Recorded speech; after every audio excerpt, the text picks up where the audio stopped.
Bienvenidos a todas las personas, a todas y todas las personas que nos están acompañando en esta nueva temporada de Facebook Live.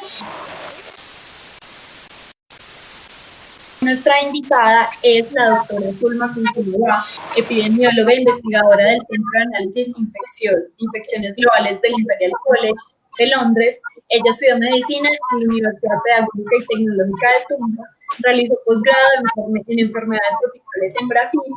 En España y Brasil, trabajó para el Instituto Nacional de Salud de Colombia, donde realizó varios proyectos de investigación sobre enfermedades tropicales. Entre el 2011 y el 2013, diseñó y coordinó el Programa Nacional para la Investigación de la Enfermedad de Chagas. Luego viajó a Londres, donde obtuvo un doctorado en epidemiología de enfermedades infecciosas en el Imperial College. También hizo un doctorado en modelamiento de vacunas. Bienvenida, doctora Zulma, ¿cómo está?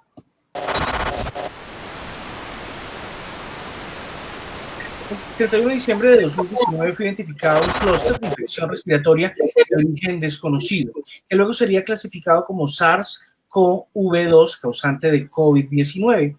Según datos del portal Our World in Data, a 31 de diciembre de 2020, el mundo registraba 95 millones de dosis de vacuna contra COVID-19 administradas en cerca de 30 países por alguna de las tecnologías disponibles.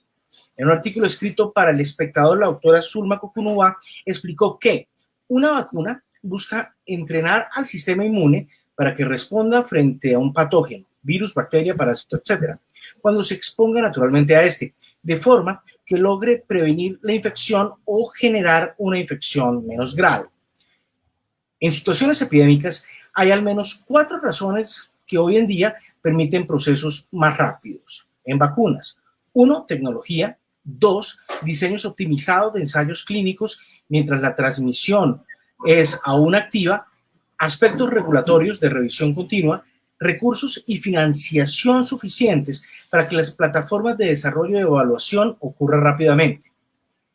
El conocimiento de otros coronavirus endémicos como los de la gripe, las gripas comunes, y epidémicos como SARS y MERS en las 2 décadas anteriores, así como la gran cantidad de grupos científicos alrededor del mundo trabajando en simultáneo, han permitido conocer el nuevo coronavirus SARS-CoV-2 más rápido que ningún otro agente patógeno en la historia. En la actual pandemia, la mayoría de las vacunas en desarrollo para COVID-19 completaron su fase preclínica antes de ensayos en humanos. En menos de 3 a 5 meses desde la obtención de la primera secuencia en enero de 2020, esto es precisamente producto del conocimiento y tecnologías acumuladas durante décadas. Actualmente se están aplicando en el mundo las vacunas de Pfizer, BioNTech, ARNM, AstraZeneca, Moderna y Sputnik V. Hoy hablaremos sobre los mitos y verdades alrededor de la vacuna frente al COVID, y lo haremos con una de las científicas que más le ha prestado atención a comprender y a tratar la pandemia hoy. Bueno, doctora Zulma, bienvenida nuevamente. Nos alegra mucho que esté en este espacio, en este Facebook Live de Cuestión Poder. Muchas gracias, un gusto estar aquí con ustedes. Bueno, doctora, vamos a iniciar las preguntas que tenemos preparadas para usted y vamos a pedirle que nos explique cómo funciona una vacuna. Claro que sí. Bueno, una vacuna funciona básicamente lo que queremos, como lo mencionabas en el artículo que escribí para El Espectador, lo que queremos con una vacuna es introducir una sustancia en el organismo, en nuestro organismo, en los humanos, para que esta sustancia o esta molécula, esta partícula entrene a nuestro sistema inmune, es decir, le enseña al sistema inmune cómo sería la forma de responder frente a una infección en el futuro. Entonces, pues básicamente esa es la forma en que funciona una vacuna, es decir, se puede aplicar, hay diferentes tipos de vacunas, hay vacunas que son de virus completos o hay partículas del virus o las más modernas que son el código genético que permite producir pedacitos del virus, y lo que queremos es que ese material ingrese a nuestro organismo y de esa manera le enseña a nuestro organismo a reconocer esa señal para que cuando una vez el virus entre a nuestro organismo, nuestro cuerpo ya esté avisado y logre responder con todo el sistema inmune para protegernos de padecer una enfermedad grave.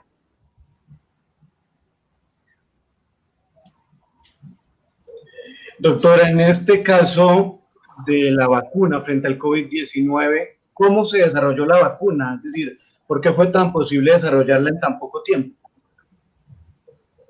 Es una pregunta muy importante. Realmente en este momento lo que estamos es básicamente recibiendo los réditos, si se quiere, de muchos años de investigación, de décadas de investigación. Y estas vacunas rápidamente o en menos de un año fueron posibles, precisamente porque, por un lado, pues teníamos el conocimiento, los investigadores que trabajan en vacunas tenían el conocimiento de las anteriores epidemias que ocurrieron por otros tipos de coronavirus, como fueron el SARS entre 2003 y 2005, el MERS ya hacia finales de la década pasada. Esas dos epidemias fueron muy importantes porque se empezaron a producir vacunas para controlar a SARS y MERS, y esas vacunas lamentablemente no se pudieron probar durante esas epidemias. Ustedes recordarán que esas epidemias fueron pequeñas, entonces sí, no se alcanzaron a probar esas vacunas, pero se hizo todo el desarrollo científico para esas vacunas. Y cuando llega este nuevo coronavirus, en realidad había un conocimiento acumulado de estos dos previos virus y digamos la misma lógica, el mismo raciocinio para producir esas vacunas de esos otros dos virus anteriores se utiliza como conocimiento de base para producir las vacunas actuales. Entonces, eso ahorró pues muchos años de investigación.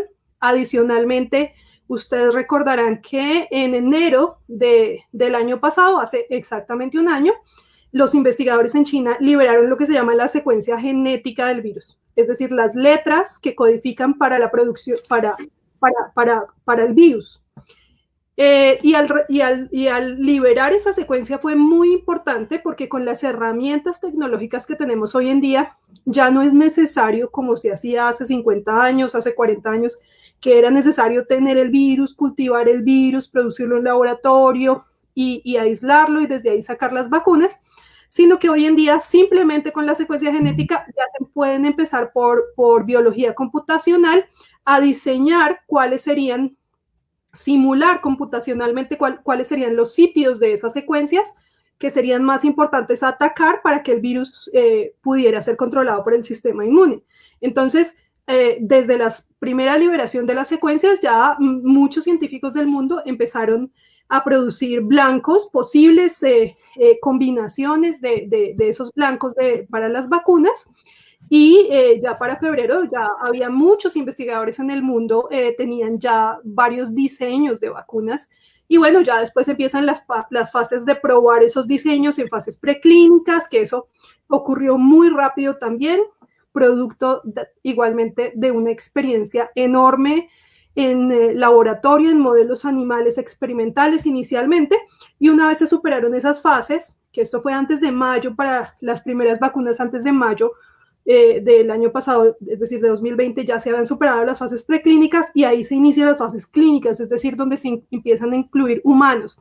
Las fases clínicas son mucho más complejas y son, pues porque ya implica involucrar humanos y siempre este ha sido, digamos, dentro de la gran dificultad dentro de la evaluación de las vacunas, por un lado, porque usualmente hay pocos voluntarios que quieran participar en estos ensayos, y segundo, porque a veces las enfermedades infecciosas no son constantes, sino que ellas van y vienen, y hay años donde hay infecciones, hay años donde no, y eso sucede con la mayoría de las enfermedades infecciosas, que vienen como epidemias, pero hay años que hay epidemias, hay años que no. Pero es diferente una pandemia, porque en una pandemia todo el mundo, en todos los países, es susceptible a un nuevo virus, y entonces en una pandemia hay muchas infecciones en todos los países al mismo tiempo. Y eso hizo básicamente que fuera posible probar la vacuna por el alto número de infecciones que había en todo el mundo. Entonces se probaron en muchos países en centros de investigación que se conoce de esta forma, se llaman multicéntricos, es decir, que tienen un centro en un país, otro en otro país, y rápidamente entonces se lograron hacer lo que se llama las fases en humanos, la fase 1, la fase 2, la fase 3, y pues gracias a eso hoy tenemos unas vacunas disponibles ya para aplicación en humanos. Doctora Zulma, gracias por acompañarnos. Queríamos preguntarle en esa línea cómo ha sido tan rápida y fue tan rápida, tan rápido el proceso para conseguir la vacuna contra el COVID. Muchas personas están diciendo que dudan de adquirirla o no porque no se sienten seguros. Las vacunas que hoy se están aplicando contra el COVID son seguras. Sí, es una pregunta muy, muy importante y es muy importante responderla con todo el detalle. Las vacunas para probar lo que se llama su seguridad, es decir, qué efectos adversos tienen, etcétera, qué reacciones producen en el organismo de una persona, requieren pasar por, como les decía, por estas 3 fases en humanos, la fase 1, la fase 2 y la fase 3. En la fase 1, que es la primera, entonces lo que se hace es que se prueba en un número pequeño de humanos, pequeño, muy pequeño, menos de 100 personas, y en ese número de voluntarios sanos en los cuales se prueba inicialmente la vacuna, en ellos lo que se hace es que se prueba diferentes tipos de dosis y se calibra la dosis para saber cuál es la dosis que produce la mayor respuesta inmune con el menor número de efectos adversos. Entonces, esa es la fase 1. Solamente si un ensayo pasa a la fase 1, inicia la fase 2. Ya en la fase 2, esas dosis ya calibradas desde la fase 1, es decir, las más efectivas, pero con el menor número de efectos adversos, pasan a esa fase 2, donde usualmente se prueban unos 3.000 o 1.000 a 5.000 personas. Es una fase más grande, pero sigue siendo no tan grande. Y en esa fase, entonces, lo que se hace es que se evalúa la eficacia también, se sigue evaluando, pero se sigue evaluando los efectos adversos y se reajustan las dosis lo más que se pueda para reducir la dosis a la mínima posible necesaria para producir una respuesta inmune fuerte, pero con el menor número de efectos adversos. Entonces, desde en esa segunda fase hay un doble chequeo de qué es lo que está pasando. Y luego, solo si se supera la fase 2, entra a la fase 3. La fase 3 es de alguna manera definitiva para la eficacia y es donde se prueba ya en miles de personas. Para dar una idea, la mayoría de los ensayos clínicos de fase 3 están alrededor entre 30.000, 50.000 personas y se prueban en personas de muchas edades, en este caso particular mayores de 16 años hasta bien avanzada la edad. Se prueban personas que tengan otras patologías, que tengan comorbilidades. Y muy importante, se prueban no solo en un país, sino en varios países simultáneamente.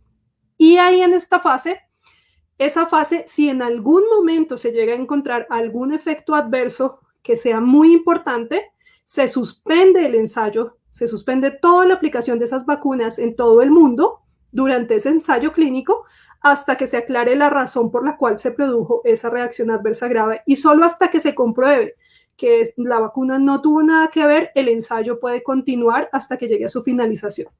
Entonces, ¿qué quiero decir con todo esto? Que solamente los ensayos que presentan reacciones adversas leves y que son normales de cualquier vacuna, como dolor de cabeza, malestar general, de pronto un poquito de fiebre, solo aquellas vacunas que presentan esos efectos, pero no ninguno grave, son las únicas que logran superar la fase 3. Y eso es muy importante. Toda vacuna que haya superado la fase 3 es una vacuna muy segura. ¿Qué quiere decir que es muy segura? Que se ha probado en un número grande de personas y no se ha encontrado un efecto adverso que ponga en peligro la vida de las personas. Ahora bien, hay otros efectos adversos que son los que se llaman raros. Efectos adversos como, por ejemplo, reacciones alérgicas. Esos eventos adversos, a veces, así el ensayo clínico se haya hecho con 50.000 personas, tal vez no se logra ver porque son tan raros que solamente se ve cuando se le aplican a millones de personas. Y por eso ustedes ven, por ejemplo, que de los más de 25, 30 millones de dosis de vacunas que se han aplicado en el mundo, se han presentado eventos raros, como las reacciones anafilácticas o alérgicas, que son tan raros que son muy pocos en comparación con los millones de dosis que ya se han aplicado. Y por eso, pues yo considero que todas las vacunas que hayan superado una fase 3 y hayan sido revisadas por un ente regulatorio, y en especial si ya han sido aprobadas por varios países, son unas vacunas en las cuales podemos tener una gran seguridad en aplicarla nosotros y nuestras familias. Muchísimas gracias, Zulma. Ahora mi pregunta es, ¿nos podría explicar, por favor, las características y diferencias de las vacunas que se están aplicando en este momento? La diferencia entre Pfizer, BioNTech, Moderna, Sputnik 5 y AstraZeneca, por favor. Sí, claro que sí, Valentina. Has mencionado, entonces hay dos tipos grandes de vacunas que se están aplicando en este momento. Tenemos por un lado las que llamamos las vacunas de RNA mensajero, ¿sí? O en español sería ARN mensajero. ARN significa ácido ribonucleico, entonces ARN mensajero, mensajero porque es un mensaje. Es como cuando uno le manda una carta a alguien, el contenido de la carta, ese es el ARN mensajero. Es decir, es un mensaje, un código.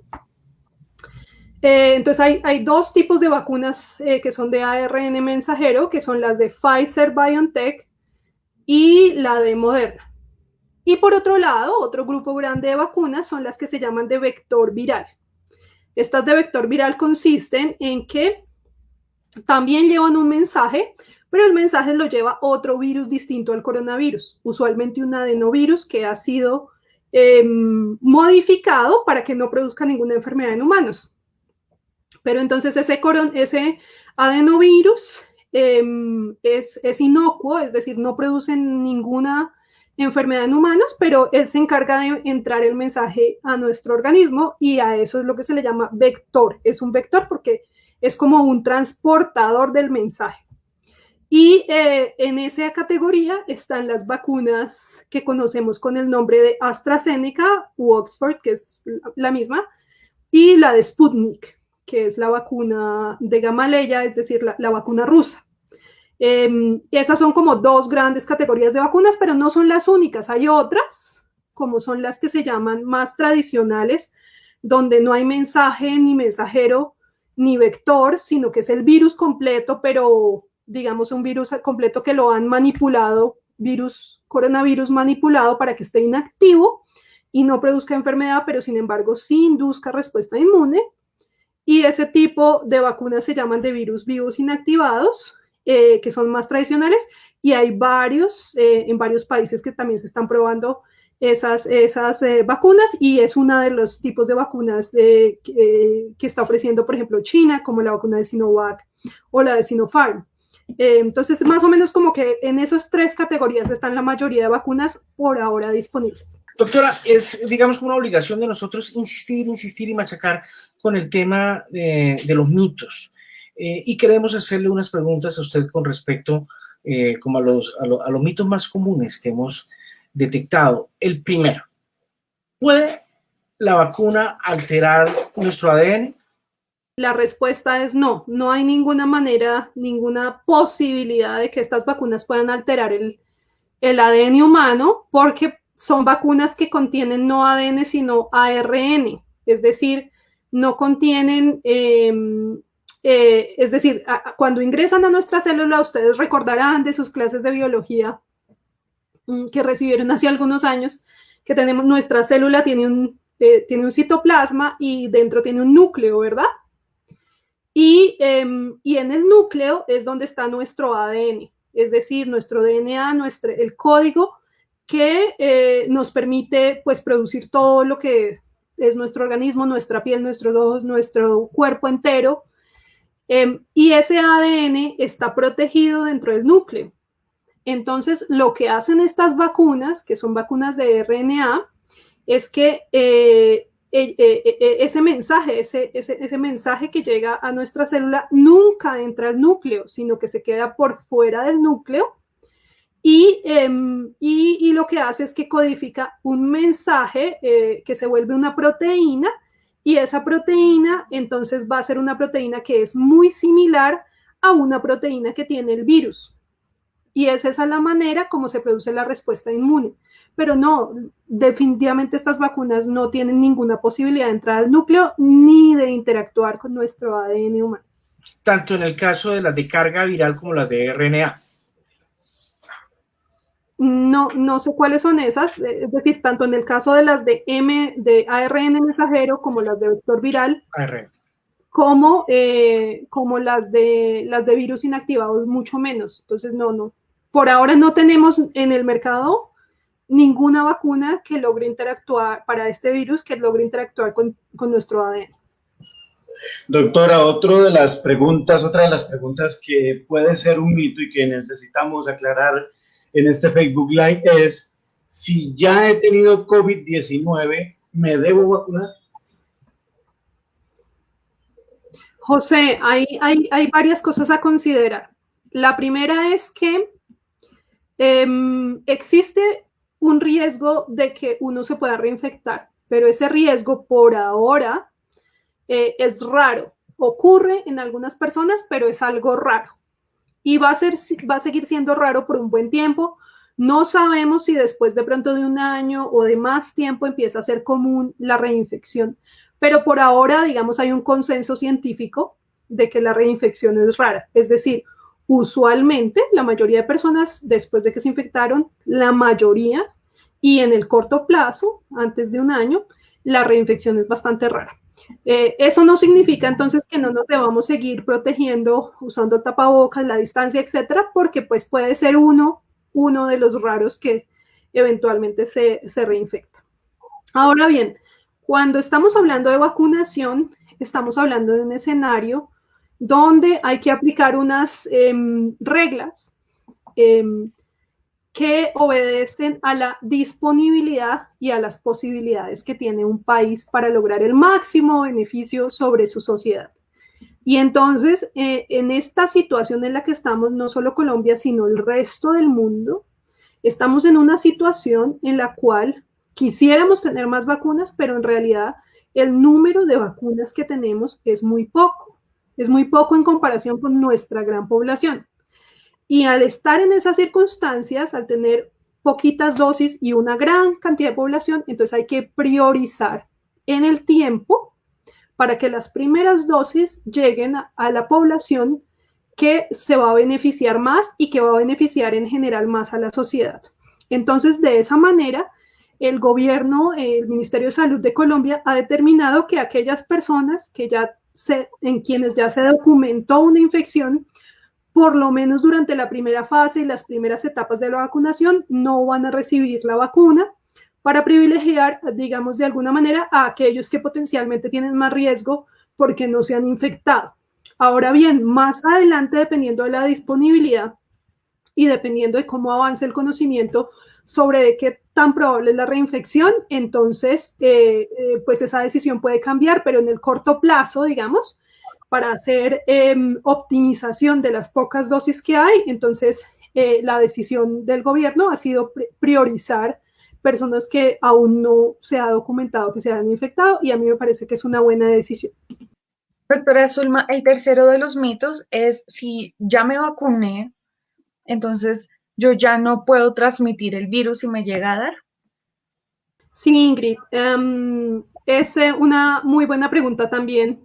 Y la respuesta, para explicar la respuesta, tengo que explicar varias cosas. La primera es que los ensayos clínicos, es decir, cuando se prueba la vacuna, como ustedes saben, en los ensayos clínicos se divide la población en dos. En una población se le aplica la vacuna y en la otra se aplica un placebo u otra sustancia para probar cuál es la diferencia.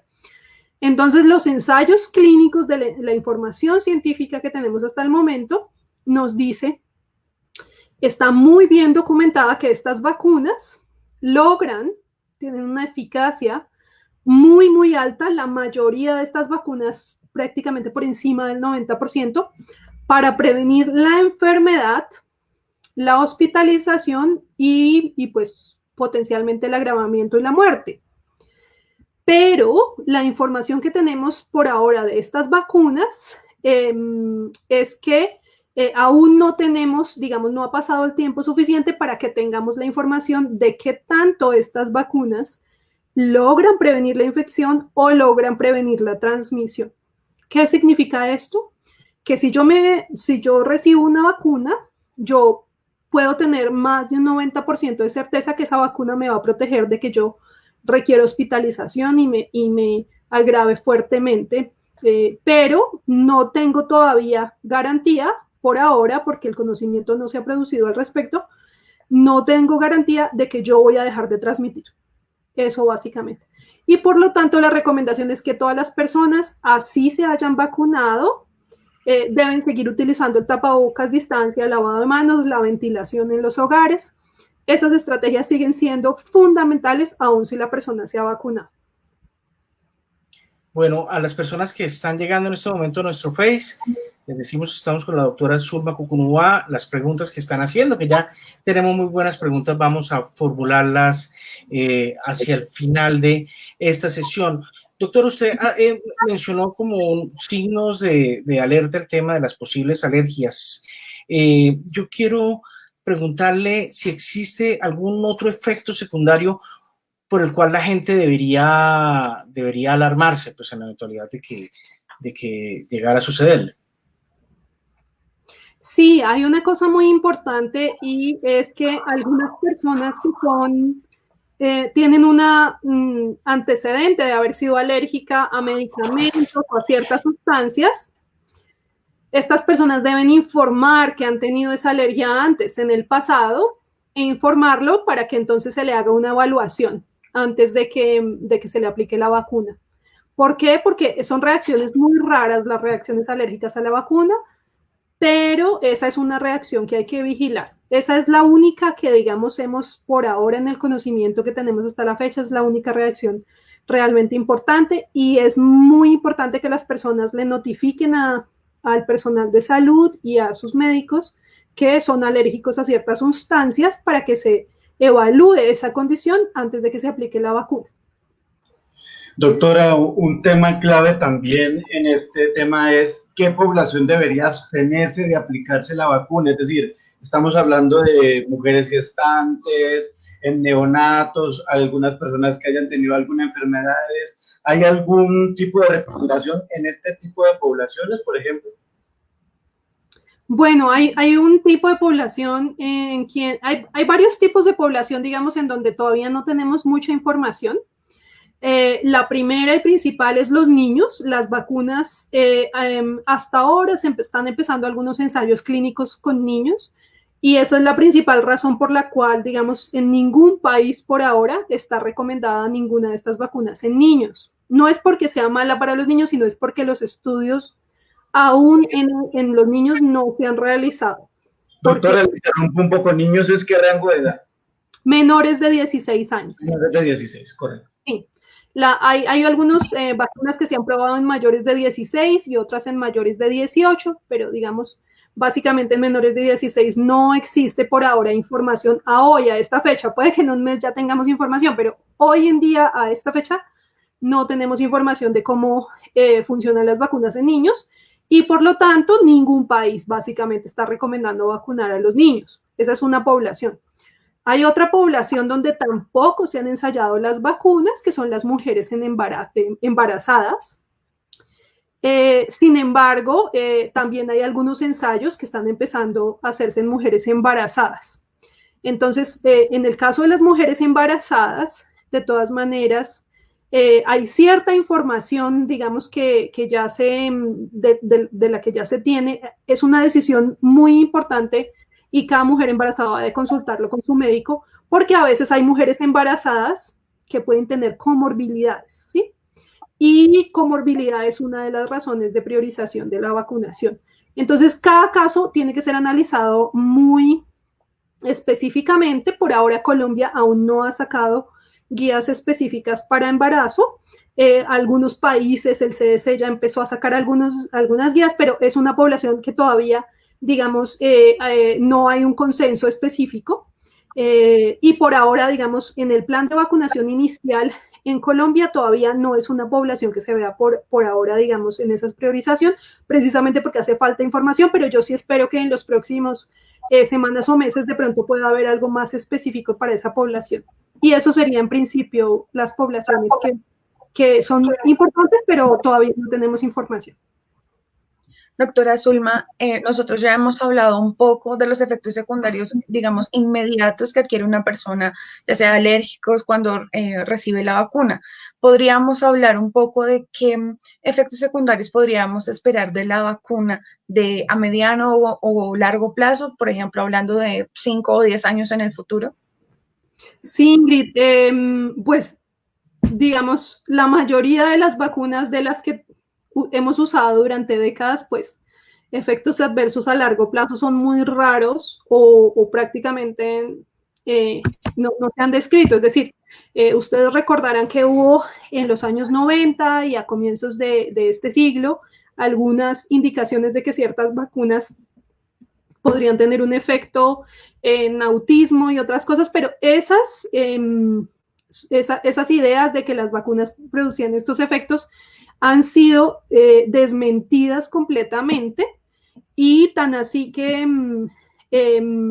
ha ocasionado, digamos, esto ha tenido mucho impacto en los movimientos antivacunas, porque eran estudios falsos que se liberaron en su momento, que han sido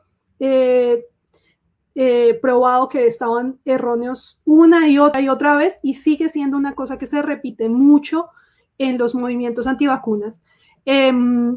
Y ha creado, digamos, como la falsa idea de que las vacunas tienen unos efectos de largo plazo que en realidad no se han podido describir ni existe ninguna evidencia de eso. Entonces, con estas vacunas, como son nuevas, pues uno no puede decir que no van a tener ningún efecto a largo plazo, pero es poco probable que lo tengan. Entonces, pues mientras no pasen todos los años suficientes para saberlo, pues es imposible adivinar, pero todo nos indica que es improbable, es poco probable que haya algún efecto de largo plazo que sea importante. Y en cambio, sí, el riesgo de, especialmente para los adultos mayores, el riesgo de necesitar hospitalización, de enfermar gravemente, necesitar unidad de cuidado intensivo, y lamentablemente el riesgo de morir es muy alto en comparación con los poquísimos riesgos que tiene la vacunación. Entonces, es una cuestión de proporción. No hay ninguna actividad en la vida ni en ninguna tecnología médica que sea libre de algún efecto adverso, pero hay efectos adversos que pueden ser tan graves como la muerte, y otros que puede ser una simple malestar general. Entonces hay que sopesar eso, y cuando uno sopesa esos potenciales efectos, pues la vacunación es de lejos mucho más beneficiosa que no vacunarse. Zulma, yo tengo una pregunta. Hasta ahora, ¿qué resultados ha arrojado la aplicación de las vacunas para el COVID-19? Es decir, ¿qué se ha observado a partir de la aplicación de la vacuna? ¿Ha bajado los contagios? ¿Es eficaz para reducir la letalidad del virus? Bueno, creo que ya lo comenté. Lo que tenemos a ciencia cierta son los ensayos clínicos que se hicieron, para algunas vacunas que todavía no están comercialmente disponibles, todavía se están haciendo, pero para las que ya están comercialmente disponibles, esos ensayos ya terminaron y ya nos dijeron qué es lo que pasa con esas vacunas y cuál es su efecto, que fue lo que ya describí antes, y es que tienen una alta eficacia para disminuir, si se quiere, entonces la probabilidad de hospitalización, la probabilidad de muerte, pero todavía no sabemos cuál es su eficacia para reducir contagios. Eso es lo que no sabemos. Esos son lo que se llaman los ensayos clínicos. Esa es la información por la cual ya se ha aprobado esas vacunas, ya están aprobadas en varios países, justamente porque hay esa información. Ahora bien, otro tipo de información de la que aún no tenemos,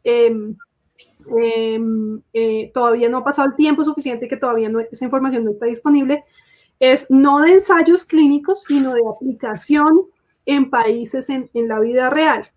¿Qué quiere decir en la vida real? No en la estructura de un ensayo clínico donde todo está súper controlado, sino en la vida real, es decir, en los programas de vacunación normales de los países, donde de vez en cuando hay personas que por alguna razón no reciben la dosis completa o por alguna razón no asisten al control o cosas de ese estilo. Entonces, en esas situaciones del mundo real, el país que está más avanzado en la aplicación de vacunas para su población es Israel, y es un país que hay que estar muy pendiente porque está recogiendo muy buena información que nos dará luces sobre cuál es el impacto que realmente tiene la vacuna en el mundo real para prevenir contagios y la aplicación de vacunación en un programa de vacunación masivo. Entonces, es un país que ya tiene vacunada cerca del 20% de su población y más del 60% de su población de adultos mayores. Y en los próximos meses iremos a ver en ese país realmente cuál es el impacto poblacional de la vacunación. Pero por ahora es como el único país que está bastante avanzado. El resto de los países todos van en cifras de vacunación de menos del 1 o 2% de su población.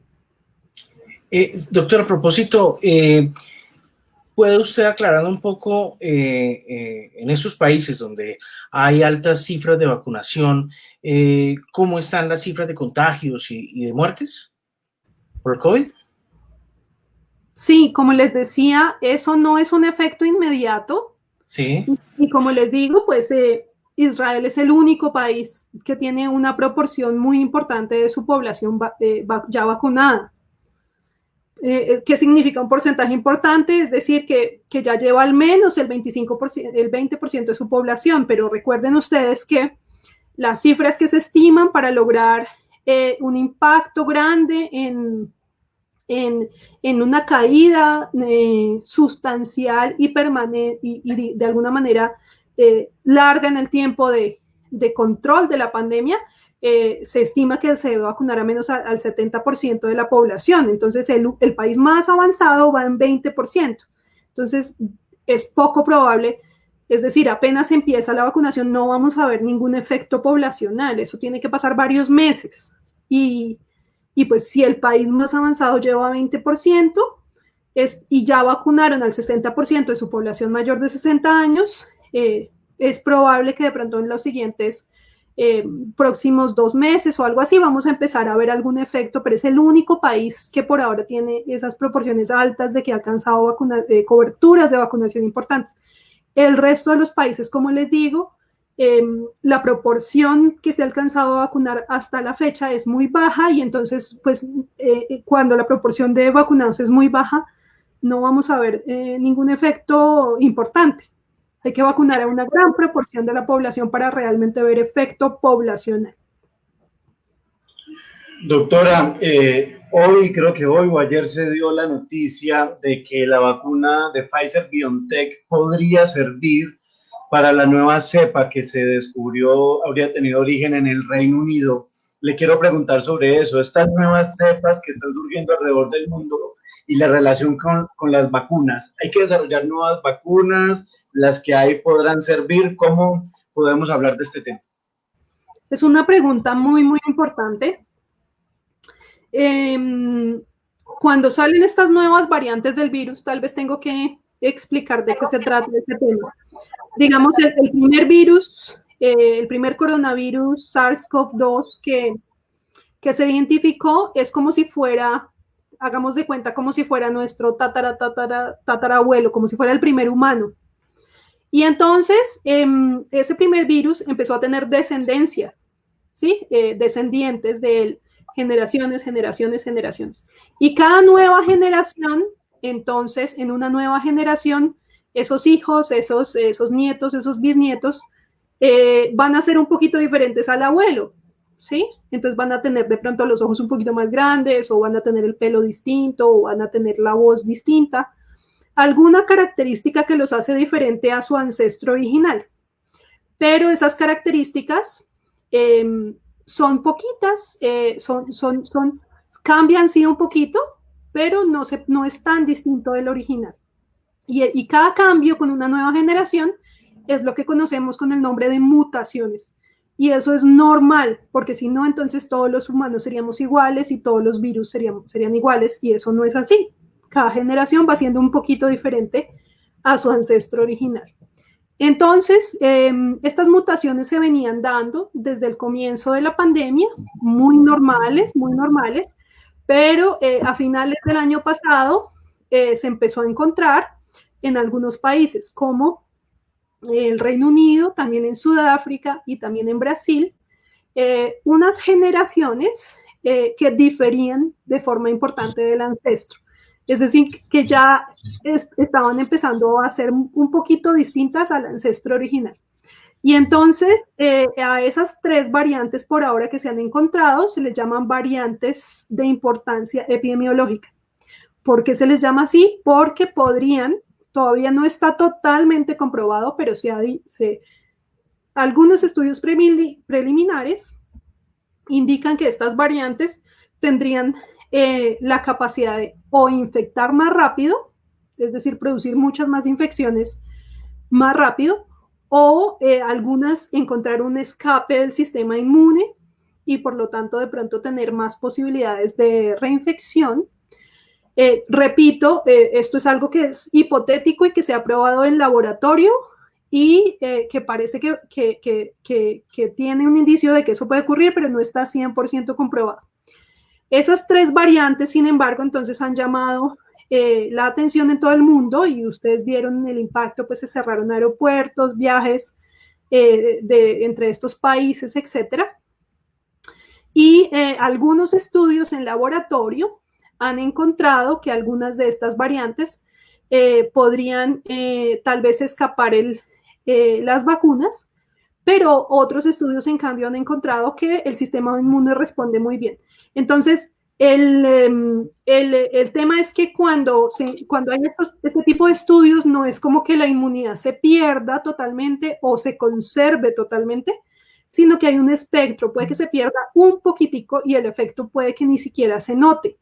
Entonces, por ahora la información que tenemos es que las vacunas, todas las vacunas que tenemos por ahora disponibles, en su mayoría van a ser muy efectivas contra la mayoría de variantes, pero puede ser que de aquí al futuro, cuando el virus mute más y más, de pronto en algún punto tendremos que cambiar o hacer cambio cada año de tener la vacuna actualizada, como sucede como con la vacuna de influenza, que cada año hay que tenerla actualizada. Ese es un escenario potencial que podría ocurrir con la vacuna de coronavirus, pero no es algo que esté claramente establecido aún y se necesita seguir investigando. Doctora Zulma, ¿por qué deberían vacunarse primero las personas que son adultos mayores y el personal de salud? Podríamos decir que la respuesta obvia es porque afecta de mayor manera a las personas mayores y porque el personal de salud, por su parte, pues están en primera línea. Razones científicas deben ser el personal de salud y los mayores, las personas de tercera edad y mayores de 60 y 70 años que deben adquirir la vacuna primero. Sí, Ingrid, es una pregunta de lo más importante que tenemos que entender en este momento. Y es que, como ya les había comentado, tenemos evidencia de que la vacuna, las vacunas disponibles van a tener un gran efecto en prevenir hospitalizaciones y muertes. Y por lo tanto, en una situación donde tenemos pocas dosis, y así está todo el mundo, todos los países tienen acceso a pocas dosis, entonces, si esas mismas dosis se las diéramos a la población joven, el impacto sería muy bajo, porque la población joven es una gran cantidad de población, entonces con las mismas dosis apenas alcanzaríamos a vacunar una pequeña proporción de esa población joven y al final la transmisión seguiría en el resto de esa población joven y en los adultos mayores. Entonces, no se hace mucho. Entonces, con unas dosis limitadas de la vacuna, lo que hay que hacer es priorizar a la población que tiene los efectos en hospitalización y en muerte más importantes. Y esa población es, por supuesto, entre más adulto, entre más mayor sea la persona, más probabilidad tiene de requerir hospitalización y lamentablemente de fallecer por culpa de este coronavirus. Entonces, esa es la población que hay que priorizar primero, empezando por los mayores de 80 años, y por supuesto la población que está muy, muy expuesta, como es el personal de salud de primera línea. Entonces, en ese sentido, por eso es que es tan importante entender que esa es lo que se llama la fase 1 del programa de vacunación que se ha diseñado para Colombia, donde en la primera etapa entran los mayores de 80 años, el personal de salud de primera línea. En una segunda etapa entran los adultos entre 60 a 79 años y el personal de salud de segunda, tercera línea. Y en una tercera etapa ya entran todas las otras personas que tengan comorbilidades, así sean jóvenes, y otras profesiones que pueden ser expuestas, altamente expuestas, como los profesores, los cuidadores de los ancianatos, los cuidadores de los jardines infantiles, y otro tipo de profesiones como los militares, etcétera, que viven en situaciones que se llaman congregadas, es decir, que viven con mucho contacto entre ellos. Y esa primera fase, que incluye etapa 1, etapa 2, etapa 3, es progresiva en el impacto que puede tener sobre la mortalidad y la hospitalización. Entonces, es muy importante entender que en la medida en que vayan llegando más dosis, pues se va ampliando el espectro de a quienes se les aplica, pero es lo más lógico que se inicie con la población donde se produce más necesidad de hospitalización y más necesidad de muerte. ¿Por qué? Porque pues es la población que hay que focalizar para, por un lado, pues evitar muertes, evitar dolor, evitar sufrimiento, pero también para proteger al sistema de salud. Y en la medida en que el sistema de salud se vea protegido, también la recuperación económica va a ser mucho más fácil. Mientras que si utilizáramos esas mismas dosis en los jóvenes, no tendría el mismo impacto porque se requerirían muchas más dosis y al final igual los que tienen más riesgo quedarían igual desprotegidos. Bueno, doctora Zulma, para ir cerrando este Facebook Live, queremos nombrar como un top de preguntas, bueno, un top de medidas de bioseguridad. La idea es que usted nos diga brevemente si esa medida de bioseguridad que en este momento rige en Bogotá, en Colombia, sirve o no sirve. ¿Le parece? Sí, perfecto. Bueno, ahora empezamos con esto. Bueno, doctora, la primera pregunta.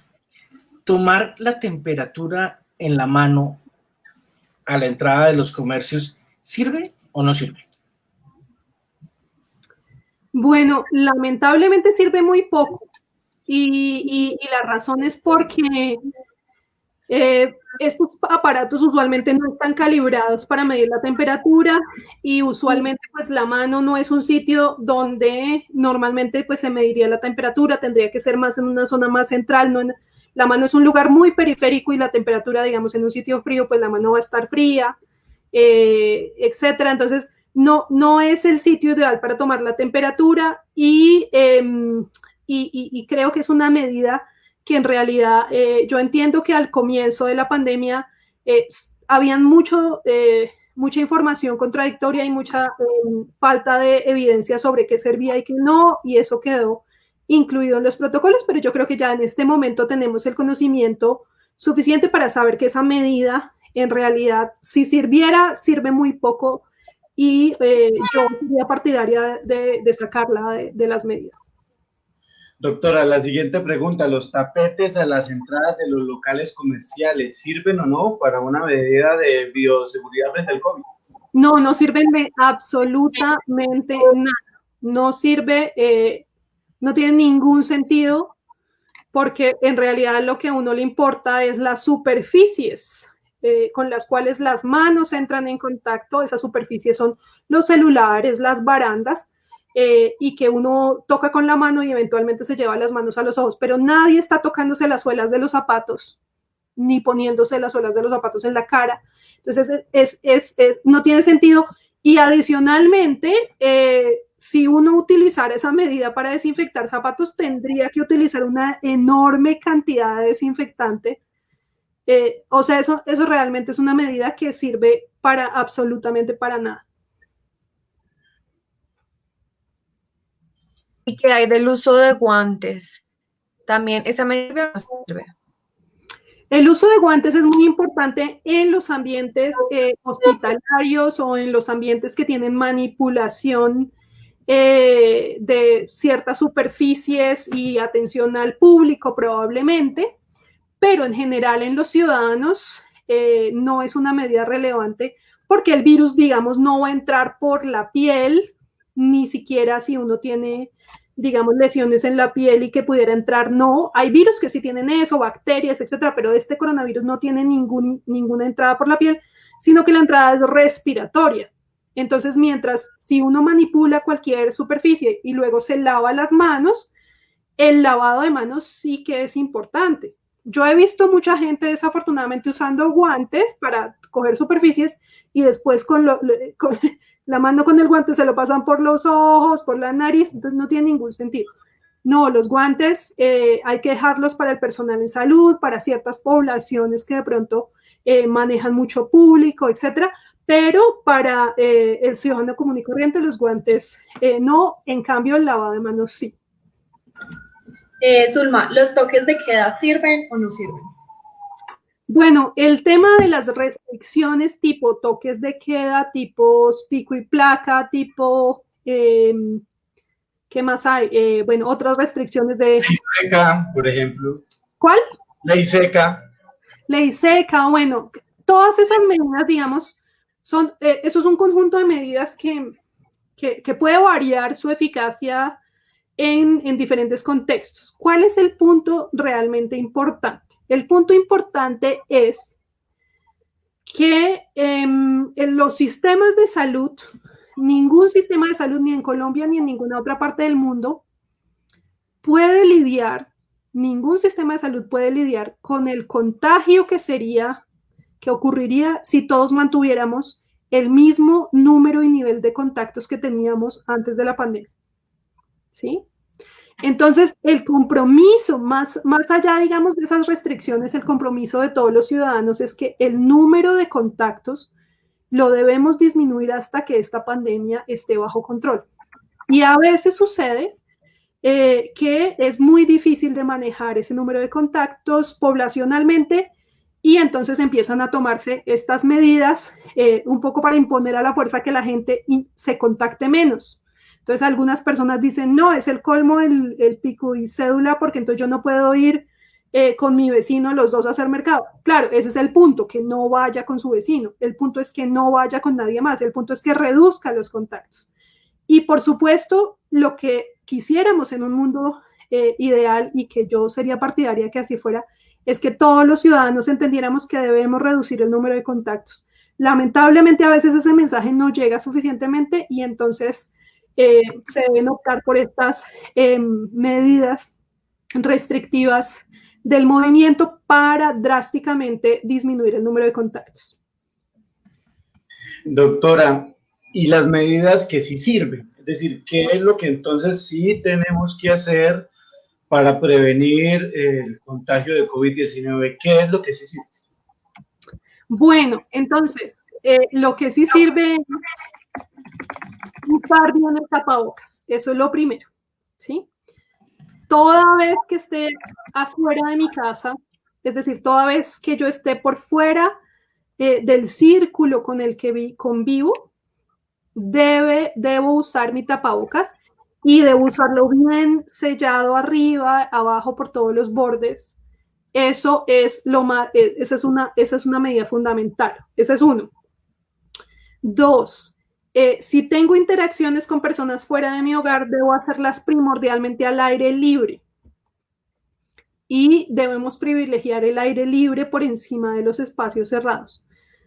3, si no puedo por alguna razón, porque es un centro comercial o porque es una tienda y no puedo, no está al aire libre, entonces es muy importante que ese sitio tenga una buena ventilación. ¿Qué significa una buena ventilación? Que tenga una ventana grande o una puerta grande de entrada y otra de salida.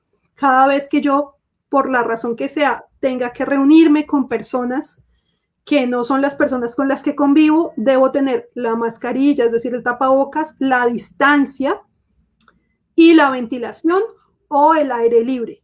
Y por último, pues la medida de lavado de manos. Lavado de manos regular, y si no se puede con agua y jabón, entonces con gel. Y por ahora, pues esas son las medidas que sirven. Las repito, el tapabocas, la ventilación, el aire libre, la distancia y el lavado de manos.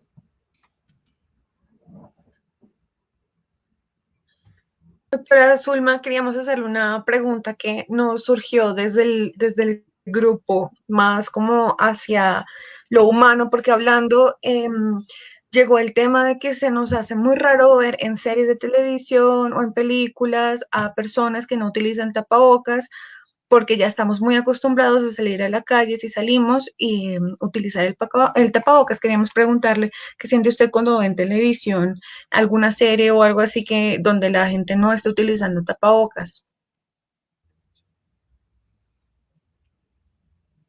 Sí, yo creo que he tenido esa misma sensación, sí. Ah, ya la he escuchado a varias personas que tienen esa misma sensación.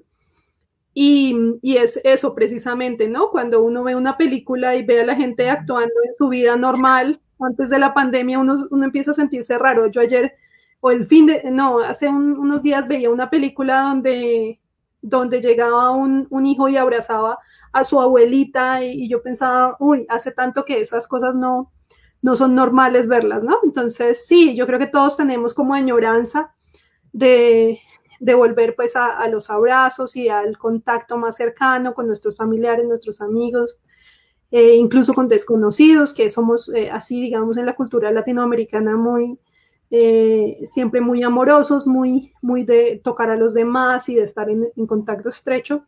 Y eso, claro, todos extrañamos esas cosas, pero pues por ahora hay que suspenderlas mientras salimos de esta pandemia, que yo creo que cada vez estamos más cerca de que llegue ese momento en que podamos volver a tener esos abrazos y a tener esa cercanía con todas las personas.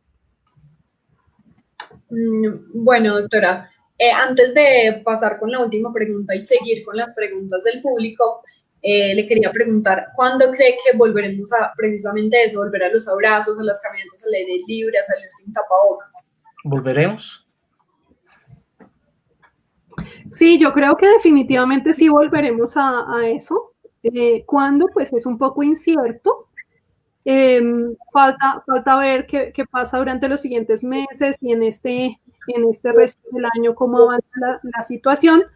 Pero en la medida en que vayamos teniendo acceso a las vacunas y también de alguna manera, pues en la medida en que aprendamos a cuidarnos en ciertos ambientes, definitivamente hay cosas que por el corto plazo vamos a necesitar conservar cerradas, como por ejemplo las discotecas, que son sitios de alto riesgo, lamentablemente, donde no se usa tapabocas, donde se habla a voz alta, donde se canta.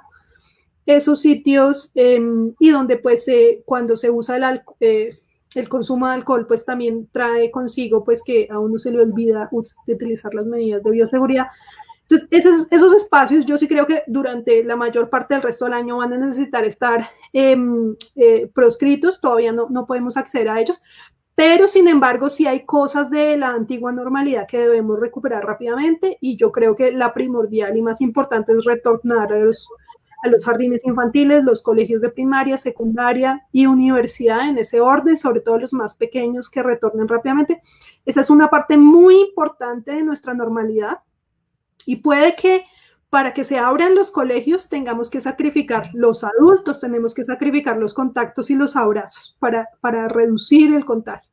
Pero yo creo que es por una buena causa, es una excelente causa que los niños puedan volver a los colegios. Pero si nosotros como adultos no actuamos en consecuencia de tratar de reducir nuestros contactos y nuestros contagios, vamos a poner en riesgo la posibilidad de que los niños vuelvan a los centros educativos. Entonces, es muy importante que pensemos también que como sociedad estamos en un mundo interconectado y que de todos depende que se recupere gran parte de esa normalidad.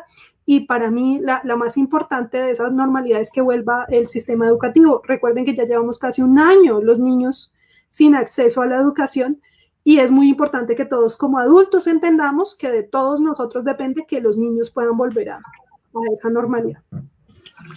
Bueno, seguimos en nuestro Facebook Live. Agradecemos a todas las personas que nos siguen y que nos hacen preguntas en esta jornada de vacunación contra la desinformación con la doctora Zulma Cucunubá.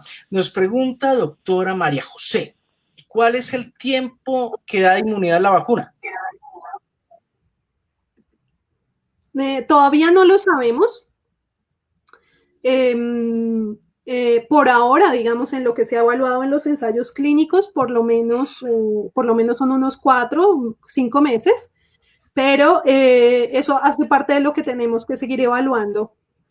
Todavía no sabemos. Ojalá, y lo que esperamos es que la duración tenga más de 1 año o más de 2 años o incluso más tiempo, pero por ahora es algo que todavía no sabemos porque ni siquiera lleva 1 año el virus y menos los programas de vacunación, entonces todavía no lo sabemos.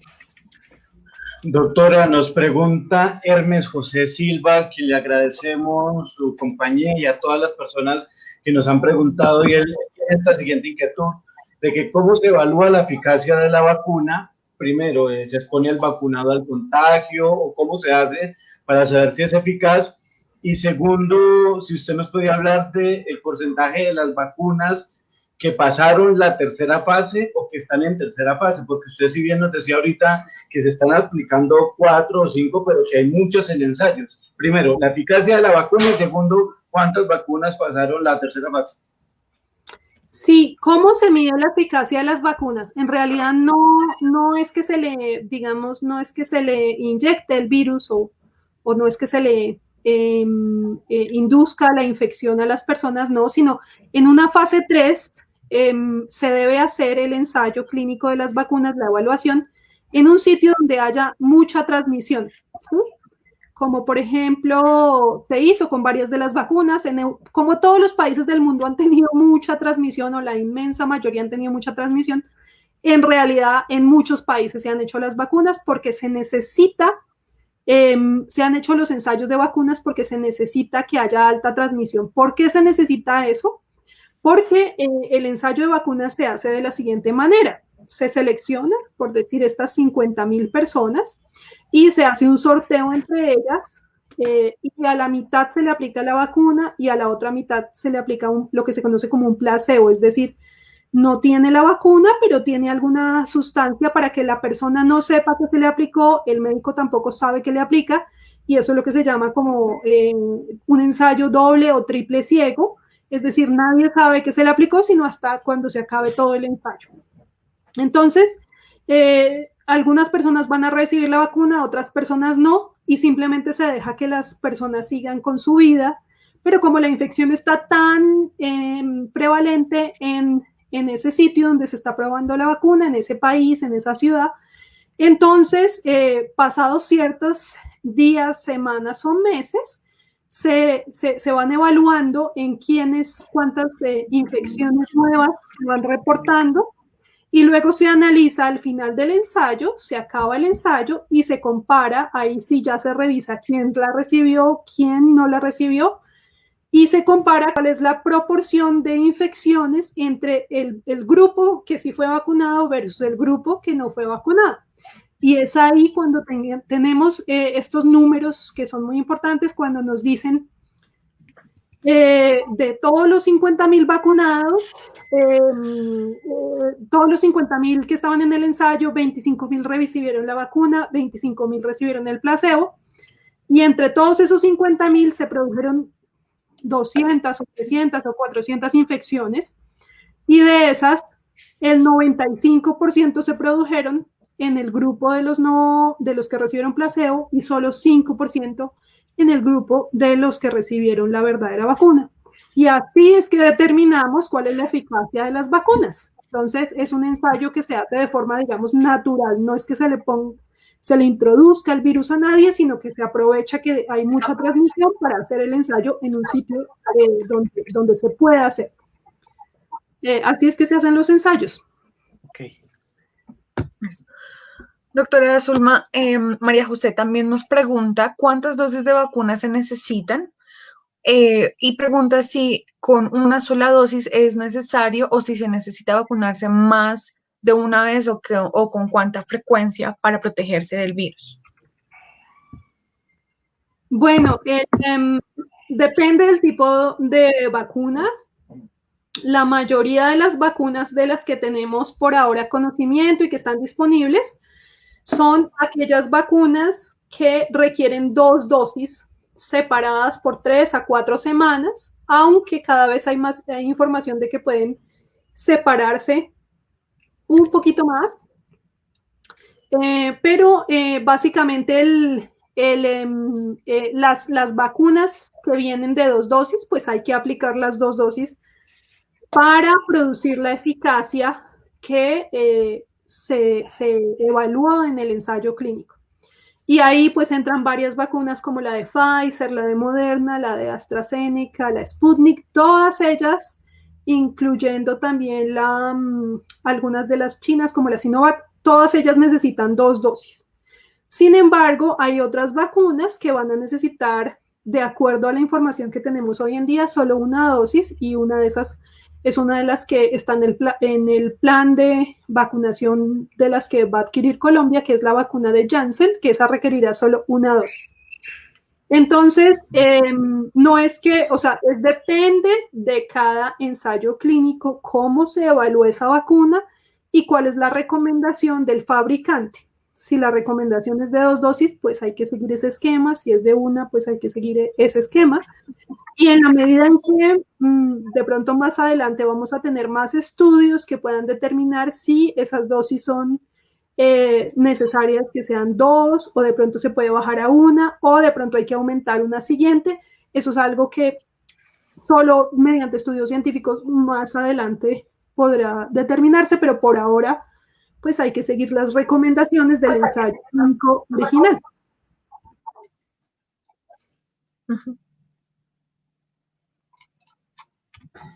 Doctora, yo tengo una pregunta de Gabriel Matamoros. ¿Han muerto pacientes después de poner la vacuna? Perdón, no entendí. ¿Han muerto pacientes después de poner la vacuna? Por ahora, sí, es decir, claro, es decir, la vacuna no es que evite la muerte de todas las causas, por supuesto. Si yo me vacuno contra el coronavirus, pero luego tengo un accidente de tránsito, pues me puedo morir por esa causa. Y claro que se han reportado pues muertes en personas por cualquier otra causa, por ejemplo, o porque tengo cáncer o porque tengo alguna enfermedad de base que me condiciona de pronto, lamentablemente, que fallezca. Entonces, por ahora no se ha documentado que la vacuna, ninguna de las vacunas sea causa de la muerte de nadie. Por ahora no se ha documentado eso.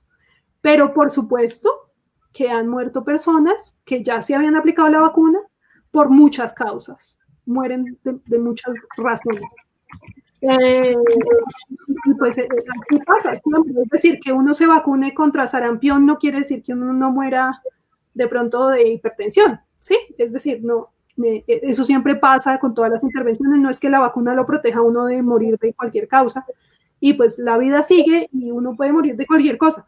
Ahora, hay una cosa muy importante, y es que la vacuna empieza a proteger, pero solamente 2 o 3 semanas después de aplicada la primera dosis, y luego tiene que completar un tiempo después de aplicada. Protege más o menos en una proporción de 50%, y luego tiene que aplicarse la segunda dosis para alcanzar la eficacia que está reportada en el ensayo clínico. Entonces, si por ejemplo yo me aplico la vacuna hoy, pero esa vacuna no me empieza a proteger ese mismo día. Entonces, si yo me infecto hoy, así me haya aplicado la vacuna hoy, la vacuna no me va a proteger. Hay que dejarle a la vacuna un tiempo para que entrene el sistema inmune y el sistema inmune quede preparado. Entonces, algunas personas que ya han recibido la vacuna, en esa primera ventana donde la vacuna todavía no tiene eficacia, pues se pueden infectar.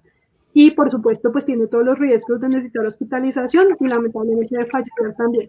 Entonces, hay que mirar bien cada una de esas potenciales muertes que se reportan en personas vacunadas, ver en el detalle por qué puede estar pasando eso, y en algunas situaciones pues puede pasar cualquiera de los ejemplos que les he dado. Pero al día de hoy no se han reportado muertes que sean causadas por ninguna de estas vacunas. Doctora, Nelson Mariño nos pregunta lo siguiente. ¿Qué opina usted de disminuir la concentración en cada dosis, como lo está haciendo Estados Unidos, y ampliar el tiempo entre dosis, como lo está haciendo Gran Bretaña?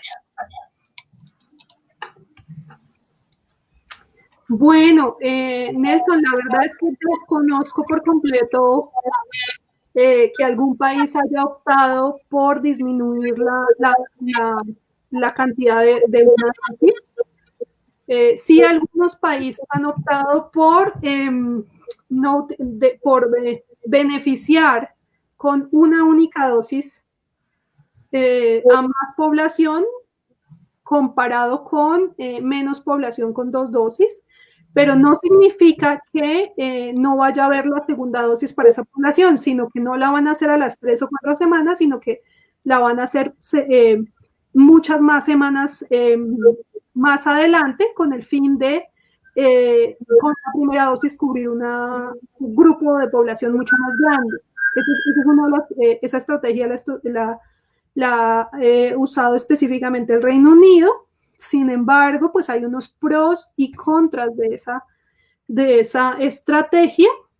Los virólogos nos han llamado la atención que, digamos, un pro es que usted podría alcanzar potencialmente más población, pero algo que está en contra es que una vacuna menos perfecta podría seleccionar variantes del virus que fueran resistentes a esa vacuna.